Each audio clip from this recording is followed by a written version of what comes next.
Integration by substitution को कभी कभी हम यू सब्स्टिट्यूशन भी कहते हैं या रिवर्स चेन रूल भी कहते हैं। अब देखो, चेन रूल में हमने सीखा था अगर साइन एक्स स्क्वायर का डिफरेंशिएशन निकालना है तो कैसे निकालेंगे। पहले बाहर वाले फंक्शन का डिफरेंशिएशन, तो ये आएगा कॉस एक्स स्क्वायर। फिर अंदर वाले फंक्शन का तो ये आएगा इंटू एक्स स्क्वायर का डिफरेंशिएशन 2x। तो साइन एक्स स्क्वायर का डेरिवेटिव ये आ गया 2x कॉस एक्स स्क्वायर। अब अगर इसका उल्टा करूं तो वो होगा एंटी डेरिवेटिव यानी इंटीग्रल। तो यहाँ पे हमने चेन रूल लगा के डेरिवेटिव निकाला, ऐसे ही हम इंटीग्रेशन बाय सब्स्टिट्यूशन लगा के यहाँ पे इंटीग्रल निकालेंगे। यहाँ पे बस कुछ वैल्यू को सब्स्टिट्यूट कर देते हैं और फिर सॉल्व करते हैं, आसानी से आंसर आ जाता है। अब क्या चीज़ सब्स्टिट्यूट करनी है, कैसे करनी है, ये सब हम डिस्कस करेंगे इस वीडियो में। स्टार्ट करते हैं यही क्वेश्चन से। अगर मुझे 2x cos x स्क्वायर इसका डिफरेंशिएशन निकालना है तो कैसे निकालेंगे यार। अब देखो, ये थोड़ा सा कॉम्प्लिकेटेड है। जितना हमने अभी तक पढ़ा था उसमें हमने देखा था कि अगर इंटीग्रल ऑफ cos t हो तो ये होता है sin t, ये होता है ना, हाँ, sin t plus constant c, हमने ये देखा था। तो अगर मैं इसको इस फॉर्म में ले आऊँ तो मेरा आंसर आ जाएगा। तो ये जो कॉम्प्लिकेटेड सी चीज़ है इसको मैं इस फॉर्म में लेके आता हूँ। अब यार इस फॉर्म में लाने के लिए मुझे कुछ अज्यूम करना पड़ेगा, और जो अज्यूम करूँगा उसका मुझे डेरिवेटिव भी निकालना पड़ेगा। ठीक है, कैसे? अगर मैं सपोज यहाँ पे एक्स स्क्वायर को टी मान लूँ, ठीक है, तो यहाँ पे मैं टी पुट कर सकता हूँ, लेकिन फिर डी एक्स का क्या होगा मेरा, ये तो रह गया। तो मुझे यहाँ पे डी टी पुट करना पड़ेगा। तो अब देखो, अगर एक्स स्क्वायर है तो एक्स डी एक्स होगा डिफरेंशियल। ऐसे ही अगर टी लिखूंगा मैं तो मुझे डी टी लिखना पड़ेगा, तभी सॉल्व होगा आंसर, नहीं तो सॉल्व नहीं होगा, है ना। तो यहाँ पे हम क्या करते हैं, मैं इस T equal to x square का डिफरेंशिएशन निकालता हूँ। तो ये क्या होगा, D T by D x equal to x square का होगा डिफरेंशिएशन 2x, यानी डी टी को लिखा मैंने 2x dx। तो ये जो एक्स स्क्वायर है ये मेरा बन गया cos t, है ना। ये dx और ये 2x और dx, 2x dx मेरा क्या आ गया dt। तो ये dt आ गया और बाहर इंटीग्रल। देखो कितना आसान आ गया। अब मेरा सिर्फ cos t dt है, इसे सॉल्व करना है। कैसे करेंगे, मुझे cos का डिफरेंशिएशन पता है, साइन होता है, तो ये आएगा साइन t प्लस कॉन्स्टेंट। फिर दोबारा पुट करता हूँ t की वैल्यू क्या थी, एक्स स्क्वायर, तो एक्स स्क्वायर पुट करता हूँ तो ये आएगा sine of x square plus c। ठीक है, एग्जैक्ट मेथड देख लेते हैं। t को एक्स स्क्वायर पुट करा, फिर मैं dt निकालूंगा। जब भी ऐसे सब्स्टिट्यूट करते हैं तो उसका डिफरेंशिएशन निकालते हैं। मैं यहाँ पे डायरेक्टली लिख देता हूँ, dt होगा 2x dx। आप एक और स्टेप भी ले सकते हो, dt बाई dx होगा 2x, फिर इस dx को राइट साइड मल्टीप्लाई करो तो dt होगा 2x dx। यहाँ पे मैं डायरेक्टली लिख देता हूँ। अगर दिक्कत आ रही है तो ये स्टेप इंक्लूड कर लेना। ओके, अब सब्स्टिट्यूट करता हूँ इक्वेशन में, तो ये cos x स्क्वायर ये बन जाएगा cos t, और ये हमने देखा 2x dx ये dt बन जाएगा। cos t का डिफरेंशिएशन होता है sin t plus constant, t की वैल्यू एक्स स्क्वायर पुट करता हूँ तो ये आ गया sin x square plus constant. तो ये हमारा मेथड है इंटीग्रेशन बाय सब्स्टिट्यूशन का। यहाँ पे इस क्वेश्चन के लिए मैंने t को एक्स स्क्वायर पुट करा और सॉल्व करा। ठीक है, अब आप पूछोगे कि बाकी क्वेश्चंस में कैसे करना है। यार ये ना, आप जितने क्वेश्चंस प्रैक्टिस करोगे उतना ही आप बेटर होगे इन सब चीज़ों में। तो जितने क्वेश्चंस यहाँ पे डिस्कस कर रहे हैं वो, और जितने आपके एनसीईआरटी में गिवन है वो, ये दोनों जब आप पूरे कर लोगे तब आप बिल्कुल क्लियर हो जाओगे कि कैसे करते हैं। और जो बाद वाले क्वेश्चन हैं, बाद वाले एक्सरसाइज वाले, वो आसान हो जाएंगे। ओके, यहाँ पे हम काफ़ी सारे एग्जाम्पल्स करेंगे। स्टार्ट करते हैं इंटीग्रल ऑफ tan x से। वैसे तो आपको याद होना चाहिए tan का इंटीग्रल होता क्या है, पर यहाँ पे हम उसे डिराइव भी कर लेते हैं। डेरिवेशन के लिए मैं tan को लिखता हूँ sin बाय cos। अब देखो यहाँ पे मुझे फॉर्मूला तो पता है नहीं, मुझे साइन दिख रहा है, cos दिख रहा है।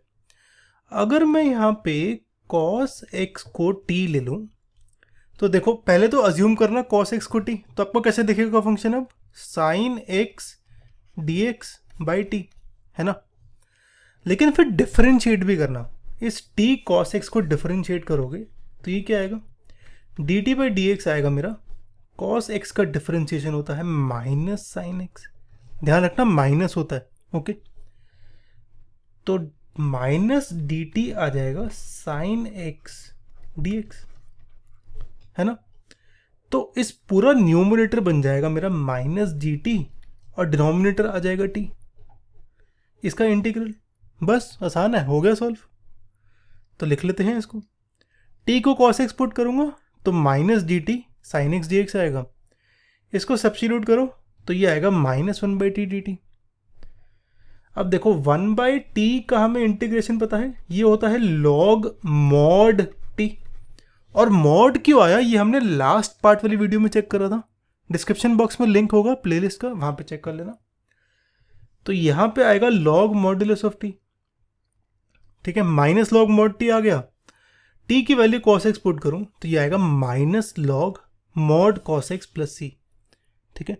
फॉर्मूला अगर याद हो आपको, फॉर्मूले में देखा होगा, ये फॉर्मूले में आता है लॉग मॉड सेक एक्स। तो यहां पे लगेगी लॉग की प्रॉपर्टी, क्या प्रॉपर्टी होती है, लॉग ए बी लॉग ए होता है लॉग ए बाई बी। तो यहां पे होगा लॉग मॉड कॉस एक्स की पावर माइनस वन, ये कॉस इनवर्स एक्स नहीं है, कॉस एक्स की पावर माइनस वन है, यानी वन बाय कॉस एक्स। तो ये आएगा लॉग सेक एक्स प्लस सी, ओके। काफ़ी सारे एग्जाम्पल्स हैं, 5-6 एग्जाम्पल्स और करते हैं, थोड़ा सा क्लियर हो जाएगा। उसके बाद आप 7.2 एक्सरसाइज ट्राई करना, ओके। वो भी टीचर से, टीचर पे सब कुछ गिवन है, सारे आंसर्स इंक्लूडिंग एग्जाम्पल्स और मिसलेनियस के सारे मिला के दिए हैं, इंपॉर्टेंट भी मार्क्ड हैं, तो वहाँ से चेक कर सकते हो। हम पहले यहाँ पे ये स्टार्ट करते हैं। अब देखो, या तो आप न्यूमरेटर को टी अज्यूम कर लो या डिनोमिनेटर को कुछ करके कुछ सॉल्व करके आंसर आ जाएगा। मैं नोटिस करूँ, मैं किसी को भी कर सकता हूँ। यहाँ पे मैं डिनोमिनेटर करके देखता हूँ, डिनोमिनेटर को करूँ टी पुट तो ये आएगा t e two x plus e minus two x. तो D T by D x क्या आएगा मेरा, two e two x minus e minus two x, minus two आएगा, है ना। तो डी टी और यहाँ से टू कॉमन हो तो डी टी बाई टू ई की पावर टू एक्स माइनस ई की power minus two x D x, okay. यार अगर आप न्यूमरेटर वाले को ज्यूम कर दोगे ना तो आपका आंसर मैच नहीं करेगा, क्योंकि आपका डी एक्स मल्टीप्लाई होना चाहिए इससे। आप करके देखना, आपका आंसर नहीं आएगा, ठीक है। तो यहाँ पे मैंने ई की पावर टू एक्स, मतलब ये न्यूमरेटर मेरा आ गया डी टी बाई टू और डिनोमिनेटर आ गया वन बाई टी।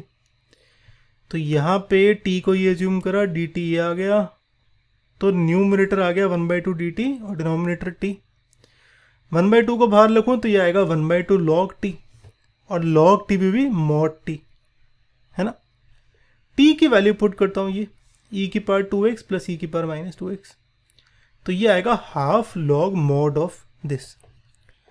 अब अगर आपको याद हो, मैंने कहा था कि मॉड हमेशा लगता है क्योंकि ये अंदर का नंबर नेगेटिव भी हो सकता है, लेकिन इस केस में e की पावर 2x एक्सपोनेंशियल हमेशा पॉजिटिव होता है, ठीक है। और ये e की पावर माइनस 2x भी पॉजिटिव ही होगा, ठीक है। पावर नेगेटिव हो या पॉजिटिव, मेरा एक्सपोनेंशियल फंक्शन हमेशा पॉजिटिव ही आता है। कुछ ऐसा दिखता है, ऐसे जाता है ना। e की पावर 2x ऐसा जाएगा और माइनस 2x ऐसा जाएगा, पर होंगे ये पॉजिटिव और दोनों ऐड हो रहे हैं, तो इसका मतलब अंदर की चीज़ पूरी पॉजिटिव है, तो मॉड लिखने की ज़रूरत ही नहीं है। तो मैं इसका मॉड को हटाता हूँ और इसे ब्रैकेट में लिखता हूँ, तो ये आएगा हाफ लॉग दिस। एक ये वाला करते हैं, ये एक्चुअली 1 मार्क का क्वेश्चन आया हुआ है आपके बोर्ड एग्जाम से। यहाँ पे अगर मैं cos x को t पुट करूँ तो मेरा क्या आएगा, अच्छा t equal to cos x put करूँ तो डी टी आएगा minus sine x D x. तब भी मेरा कुछ सॉल्व नहीं होगा क्योंकि डिनोमिनेटर में आ जाएगा 1/t⁸, न्यूमरेटर में साइन एक्स डी एक्स चला जाएगा, लेकिन sine 5x into sine x D x ऐसा लिखूँ तो ये चीज़ dt बन जाएगी, पर यहाँ पे x की टर्म बच जाएगी। तो हमने जो t वाला अज्यूम करा है वो गलत अज्यूम करा है, ठीक है। ऐसे पता चलता है कि हमने t गलत अज्यूम करा है। हमेशा स्टार्टिंग में आपको ट्रायल एंड एरर होगा, उसके बाद आपको क्लिक कर जाएगा कि हाँ ये तो ऐसे होता है, इसमें इमीडिएटली ऐसे करके ऐसे से हो जाएगा, ठीक है। 1 मार्क का क्वेश्चन है तो 1 मिनट में हो जाएगा आपका आंसर ये, अगर आपकी प्रैक्टिस अच्छी होगी तो, ठीक है। तो जितने क्वेश्चंस गिवन है वो और एक्सरसाइज के क्वेश्चंस दोनों पूरे सॉल्व करना, ऑलराइट, ओके। तो ये तरीका तो फेल हो गया। अगर मैं cos 8x को t मान लूँ तब क्या आएगा, dt आएगा 7 cos 7x into cos x का डिफरेंशिएशन, सॉरी 8 cos 7x और cos x का डिफरेंशिएशन sin x। ये तो अभी भी नहीं आया। अच्छा ठीक है, एक और काम करते हैं यहाँ पे, मैं यहाँ पे इसको tan में कन्वर्ट करता हूँ, तो इसे लिखता हूँ sin 6/cos 6 into 1/cos 6, sorry cos square, क्योंकि नीचे पावर 8 है तो cos 6 इंटू cos स्क्वायर और यहाँ पे दिस, तो ये आ जाएगा tan 6 into sec square x, है ना। अच्छा अब आसान हो गया मेरा, क्योंकि अब क्या कर सकते हैं हम, अब मैं tan x को t अज्यूम करूँ तो dt क्या आएगा मेरा, dt/dx आएगा मेरा sec स्क्वायर x, यानी dt आएगा मेरा sec स्क्वायर x dx। तो ये पूरी टर्म बन जाएगी dt, tan 6 है तो ये बन जाएगा t⁶, कुछ ऐसे। इसका इंटीग्रल हमें पता है t⁻7/7 होता है, ये हमने फर्स्ट पार्ट में देखा था इंटीग्रेशन में। तो t⁻7/7, t की वैल्यू tan x पुट करता हूँ तो आंसर आ गया tan 7x/7 plus constant c। इसमें एक सिली मिस्टेक जरूर होती है कि हम 7 को डिवाइड करना भूल जाते हैं, मोस्ट कॉमन मिस्टेक। अगर ये भूल जाओगे तो मार्क्स कट जाएंगे पूरे, ओके। अब ये वाला करते हैं, ये वाला थोड़ा आसान लग रहा है। यहाँ पे मुझे पता है integral of sec square x dx, tan का डेरिवेटिव होता है sec स्क्वायर, तो इंटीग्रल ऑफ sec स्क्वायर होगा tan x, है ना। बस यहाँ पे x नहीं है, ये 7 - 4x है, तो मैं क्या करता हूँ इस 7 - 4x को t मान लेता हूँ। तो अब dt/dx क्या होगा, dt/dx होगा 7 का डिफरेंशिएशन होगा 0 -4 और x का डिफरेंशिएशन होगा 1, तो ये आएगा 0 - 4, यानी dt आएगा -4 dx। सॉरी ये थोड़ा चाहिए था मुझे चाहिए था dt/-4 equal to dx।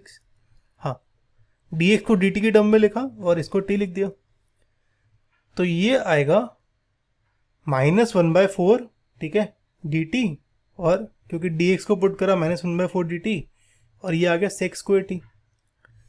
sec square का डिफरेंशिएशन होगा tan, तो ये आएगा -1/4 tan t।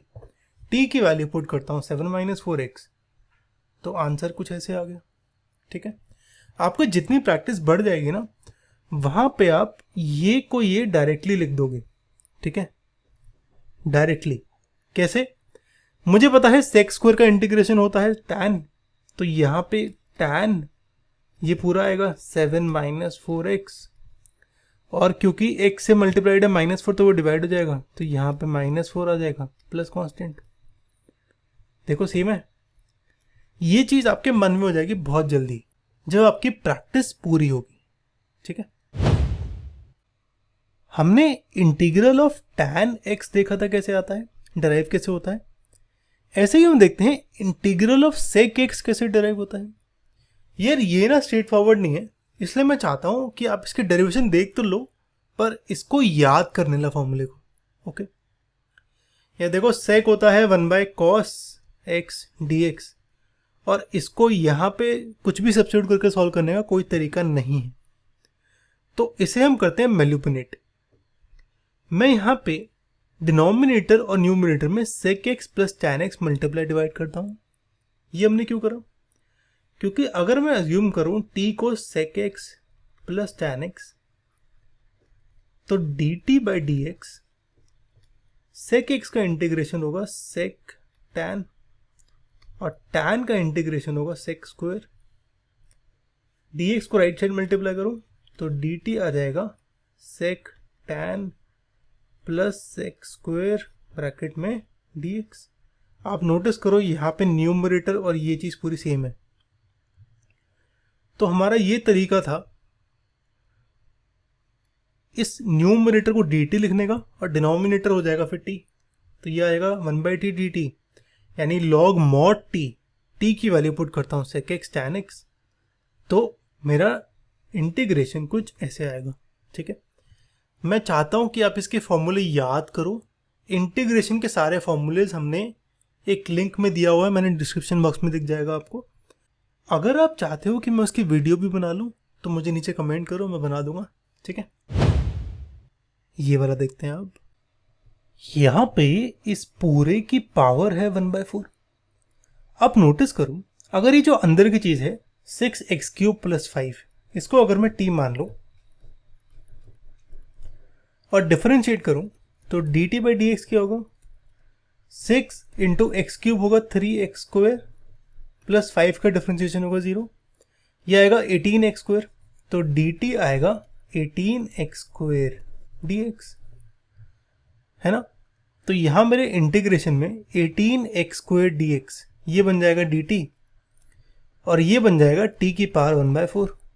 तो t की पावर 1/4 dt सॉल्व करो, आ जाएगा आंसर। सिंपल है। तो सब्स्टिट्यूट करते हैं t की पावर 1/4। t की पावर 1/4 का इंटीग्रेशन क्या होगा?